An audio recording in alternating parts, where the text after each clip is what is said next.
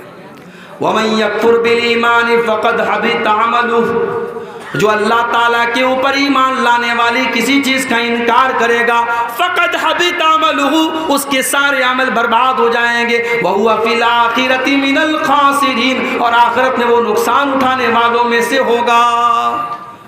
قرآن میں بار بار اللہ کہتا ہے ہم نے کافروں کے لیے جہنم تیار کر رکھی، ہم نے کافروں کے لیے جہنم تیار کر کے رکھی. جو کافر ہوگا، جو کفر کرے گا، اس کے لیے جنت حرام ہے اور جہنم میں وہ داخل ہوگا. اور آگے بڑھیے، جہنم میں لے کر کے جانے والی ایک اور چیز ہے اللہ کا مذاق اڑانا، اللہ کے رسول کا مذاق اڑانا، فرشتوں کا مذاق اڑانا، قرآن کا مذاق اڑانا، شریعت کا مذاق اڑانا. اگر آپ نے شریعت کی کسی چیز کا مذاق اڑایا تو یہ چیز بھی آپ کو اللہ کی جنت سے دور کر دے گی. اللہ نے قرآن میں فرمایا قُلْ أَبِاللَّهِ وَآيَاتِهِ وَرَسُولِهِ كُنْتُمْ تَسْتَهْزِئُونَ، اے نبی آپ کہہ دیجئے منافقوں سے، کافروں سے، کیا تم اللہ کا مذاق اڑاتے ہو؟ کیا تم اللہ کی آیتوں کا مذاق اڑاتے ہو؟ کیا تم اللہ کے رسول کا مذاق اڑاتے ہو؟ لا تعتذروا قد کفرتم بعد ایمانکم، اے کافرو تم جتنا بھی بہانہ کر لو، اے منافقو تم جتنا بھی بہانہ کر لو،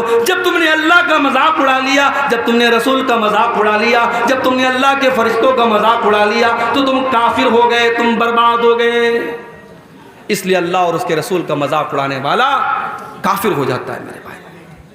تو جب مذاق اڑانے والا کافر ہو جاتا ہے تو جو نبی کو گالی دیتا ہے، جو نبی کو برا بھلا کہتا ہے، جو نبی پر تانے مارتا ہے، اب ذرا سوچو اس کا انجام کیا ہوگا. اللہ کے نبی کے دور میں ایک آدمی اسلام قبول کرتا ہے، مسلمان ہوتا ہے، پڑھا لکھا تھا. اللہ کے نبی نے اسے ڈیوٹی سونپی کہ قرآن جب اترے تو اس قرآن کو لکھنے والے صحابہ میں آپ نے اس انسان کو بھی شامل کر دیا کہ جب قرآن اترے تو تم لکھ لیا کرو. بخاری کے الفاظ ہیں کچھ دنوں تک وہ اللہ کے نبی کے ساتھ رہا اور اللہ کے نبی کے ساتھ کچھ قرآن کی آیتوں کو اس نے لکھا بھی، اور اس کے بعد وہ مرتد ہو گیا، وہ کافر ہو گیا، وہ اسلام کو چھوڑ کے چلا گیا، دوبارہ عیسائی بن گیا. جب وہ عیسائی بن گیا اس نے جا کر کے لوگوں میں یہ پروپیگنڈا شروع کر دیا، یہ پھیلانا شروع کر دیا، ارے محمد کو تو کچھ نہیں آتا، جو میں نے لکھ کر کے دیا ہے بس اتنا ہی آتا ہے، اس سے زیادہ تو محمد کو کچھ بھی نہیں آتا ہے. اللہ کے نبی پر جھوٹی تہمت لگا رہا ہے، جھوٹا بہتان لگا رہا ہے، الزام لگا رہا ہے. اللہ کے نبی خاموش رہے، کوئی جواب نہیں دیا. اللہ کے اوپر آپ نے چھوڑ دیا کہ اللہ تیرے نبی کا مذاق اڑا رہا ہے، اب تو فیصلہ کر دے. کچھ دنوں کے بعد اس کی موت ہو گئی، وہ آدمی مر گیا. مرنے کے بعد اس کی قوم کے لوگوں نے اس کو قبرستان میں لے جا کر کے دفن کیا. رات کو دفن کیا، اگلے دن کیا دیکھتے ہیں، اس کی لاش قبر کے باہر پڑی ہوئی ہے. اس کے ساتھیوں نے کہا لگتا ہے محمد صلی اللہ علیہ وسلم اور ان کے ساتھیوں نے بدلہ لیا ہے، اسے دشمنی لی ہے اور اس کو قبر سے باہر نکالا ہے. انہوں نے اور گہری قبر کھودی اور گہرا گڈھا کھودا اور اس میں اس کو دفن کر دیا. اگلے دن پھر جا کے دیکھا تو لاش باہر رکھی ہوئی ہے. 3 دن تک لگاتار گڈھا کھودتے رہے، اس انسان کی لاش کو زمین میں دفن کرتے رہے، لیکن زمین نے اس کی لاش کو قبول نہ کیا. جب تیسرے دن بھی ایسا ہوتا چلا گیا، وہ سمجھ گئے کہ یہ انسان کا کام نہیں ہے، یہ اللہ کا کام ہے، یہ اللہ کی طرف سے غضب نازل ہو رہا ہے. انہوں نے لے جا کر کے اس کی لاش کو کوڑے میں پھینک دیا. میرے بھائیوں، آج بھی اگر کوئی نبی کا مذاق اڑاتا ہے، کوئی اللہ کا مذاق اڑاتا ہے اس کا انجام بہت برا ہونے والا ہے. یہ بات یاد رکھو. 1400 سال سے لے کر کے آج تک کی تاریخ گواہ ہے. نبی اکرم کا مذاق اڑانے والا اور اسلام کا مذاق اڑانے والا آخرت میں تو جو ہوگا ہوگا, دنیا میں بھی وہ برباد ہونے والا ہے میرے پیارے ساتھی. اور آگے بڑھیے. ایک اور چیز ہمیں جہنم میں لے کر کے جانے والی ہے. یا ایھا الذین آمنوا لا تاکلوا الربا اضعافا مضاعفا.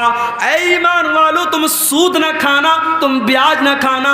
واتقوا اللہ لعلکم تفلحون. اللہ سے ڈرو تبھی تم کامیاب ہو سکتے ہو. تم سود کھا کر کے کامیاب نہیں ہو سکتے. سود کھانے والا, بیاج کھانے والا, یہ بھی جہنم کو اپنے اوپر لازم کر رہا ہے. اللہ کے نبی نے صرف سود کھانے والے پر لعنت نہیں کی, آپ نے فرمایا لعن اللہ آکل الربا وموکلہ وکاتبہ وشاہدیہ. اللہ تعالیٰ کی لعنت ہو سود کھانے والے پر, سود کھلانے والے پر, سود لکھنے والے پر, سود کی گواہی دینے والے پر. اور آپ نے فرمایا سب برابر ہیں. اسی لیے علماء کہتے ہیں کہ بینک میں کوئی جاب کرنا صحیح نہیں ہے, کیونکہ بینک کا پورا کام سود پر ہوتا ہے. بینک میں آپ کوئی بھی کام کریں گے وہ سود میں سپورٹ ہوگا, وہ بیاج میں سپورٹ ہوگا. آج بینک میں جاب کرنا تو چھوڑ دیجئے, مسلمان دھڑلے سے سود کھا رہا ہے. سود پر مسلمان اپنے مسلمان بھائی کو قرضہ دے رہا ہے اور بیاج کی رقم دھڑلے سے کھا رہا ہے.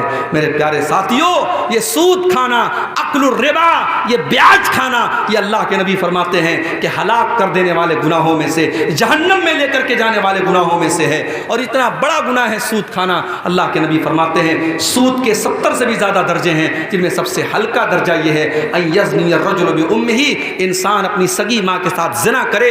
جتنا بڑا پاپ یہ ہے, اس سے بھی کہیں بڑا پاپ یہ ہے کہ انسان سود کھائے. اللہ ہم سب کی حفاظت کرے. آج سود الگ الگ شکلوں میں ہمارے اور آپ کے گھروں میں داخل ہو رہا ہے میرے پیارے ساتھیوں. اب یہاں ایک سوال لوگ پوچھتے ہیں کہ بینک میں ہم جو سیونگ اکاؤنٹ کھولتے ہیں, آج کے دور میں جو ہمارے ملک کے حالات ہیں, ہم بغیر بینک کے اکاؤنٹ کے کوئی کام نہیں کر سکتے. ہر چیز میں بینک میں اکاؤنٹ کی ضرورت پڑتی ہے, اور سیونگ اکاؤنٹ میں بینک میں انٹرسٹ آتا ہے. تو اس انٹرسٹ کا ہم کیا کریں, اس بیاج کا ہم کیا کریں؟ اس کا صحیح جواب یہ ہے جو جواب علماء نے دلائل کی روشنی میں دیا ہے کہ اگر بینک میں آپ کو انٹرسٹ مل رہا ہے, بیاج مل رہا ہے, اس پیسے کو آپ اپنے اوپر استعمال نہیں کریں. اس پیسے کو آپ اپنے اوپر استعمال نہیں کریں گے. جن علماء نے کہا اس سے راستہ بنا دیا جائے, اسے لیٹرین بنا لی جائے, وہ بالکل صحیح بات نہیں ہے. راستہ ہماری ضرورت کی چیز ہے, لیٹرین ہماری ضرورت کی چیز ہے. ہم بیاج کے پیسے سے نہ راستہ بنا سکتے ہیں نہ لیٹرین بنا سکتے ہیں. اب اس پیسے کو ہم کیا کریں گے؟ کچھ علماء نے کہا اس کو بینک میں چھوڑ دو, وہ ہمارا پیسہ ہے ہی نہیں. ہم نے اگر اپنے اکاؤنٹ میں 1000 روپیہ جمع کیا اور 1000 پر اگر 50 روپیہ بیاج مل رہا ہے, وہ 50 ہمارا ہے ہی نہیں, تو ہم اس کے چکر میں کیوں پڑے؟ جو ہماری مول دھن ہے, جو اصل رقم ہے 1000 روپیہ, وہ ہم لے لیں اور 50 کو چھوڑ دیں. لیکن دوسرے علماء نے کہا نہیں, اگر ہم وہ پیسہ اپنے اکاؤنٹ میں چھوڑ دیں گے تو بینک ہمارے پیسے کو اور استعمال کرے گا, اس سے وہ اور انٹرسٹ کمائے گا. اس لیے اس پیسے کو بینک والے کو چھوڑنا مناسب نہیں ہے.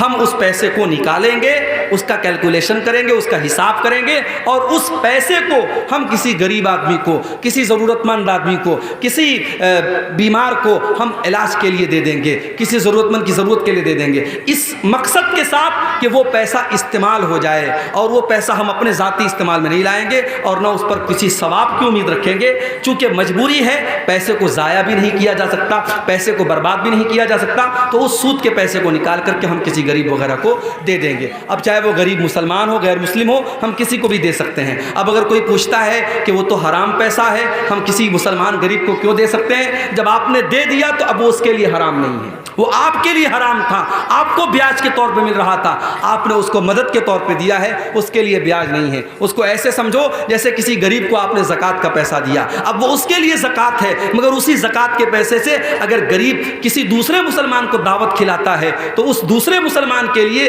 وہ کھانا جائز ہے, وہ اس کے لیے زکوٰۃ کی رقم نہیں ہے, زکوٰۃ کی رقم اس غریب کے لیے ہے. وہی مسئلہ یہاں پر اپلائی ہوگا. آپ کسی بھی غریب کو وہ بیاج کا پیسہ دے کر کے اپنی جان چھڑا سکتے ہیں. اور آگے بڑھیے. جہنم میں لے کر کے جانے والی ایک اور چیز ہے میرے پیارے ساتھی, اور وہ کیا ہے؟ یتیم کا مال کھانا. یتیم کا مال کھانے والا بھی جہنم میں جائے گا, کیونکہ یتیم وہ بچہ ہے جس نے اپنے باپ کو کھویا ہے, اور باپ جب دنیا سے چلا گیا، باپ بہت بڑی دیوار ہوتا ہے، باپ بہت بڑا سایہ ہوتا ہے۔ جس بچے کا باپ مر جائے وہ بے سہارا ہو جاتا ہے۔ اس بے سہارا اور اس بے بس بچے کا حق مارنا یہ بڑی گھٹیا حرکت ہے، اور اللہ نے یتیم کا مال کھانے والوں کے بارے میں فرمایا ان الذین یاکلون اموال الیتامی ظلما انما یاکلون فی بطونہم نارا۔ جو لوگ یتیم کا مال ناجائز طریقے سے کھا جاتے ہیں وہ اپنے پیٹ میں جہنم کی آگ بھر رہے ہیں، اور ان قریب وہ جہنم میں جائیں گے۔ اچھا، یتیم کا مال کھانے والا جہنم میں جائے گا، اور امام صاحب